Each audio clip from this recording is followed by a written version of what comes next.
एक दिन मेरे पिता ने हलवे के 2 कटोरे बनाए और उन्हें मेज पर रख दिया। एक के ऊपर 2 बादाम थे, जबकि दूसरे कटोरे में हलवे के ऊपर कुछ नहीं था।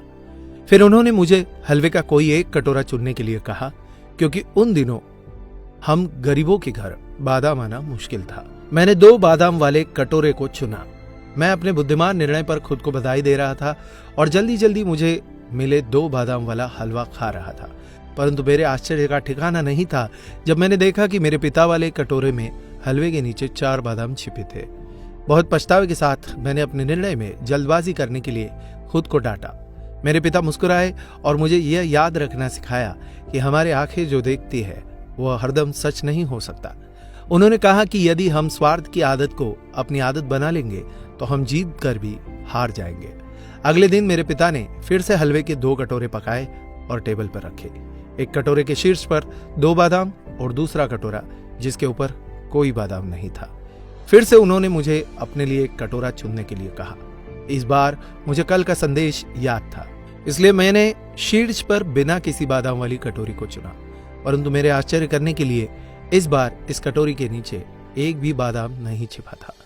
फिर से मेरे पिता ने मुस्कुराते हुए मुझसे कहा, मेरे बच्चे, हमें हमेशा अनुभवों पर भरोसा नहीं करना चाहिए, क्योंकि कभी कभी जीवन हमें धोखा देता है या हम पर चालें खेल सकता है।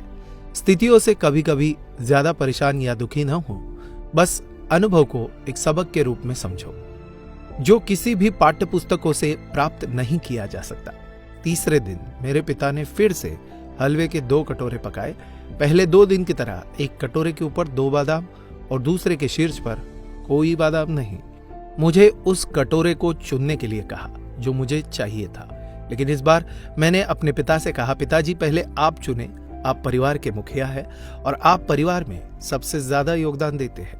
आप मेरे लिए जो अच्छा होगा वही चुनेंगे। मेरे पिता मेरे लिए खुश थे। उन्होंने शीर्ष पर 2 बादाम के साथ कटोरा चुना, लेकिन जैसे ही मैंने अपने कटोरे का हलवा खाया, कटोरे के हलवे के एकदम नीचे 8 बादाम और थे।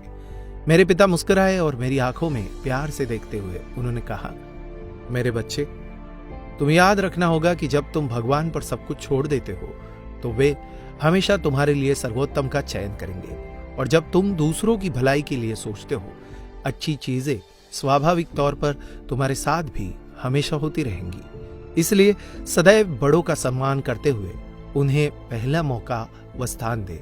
बड़ों का आदर सम्मान करोगे तो कभी भी खाली हाथ नहीं लौटोगे।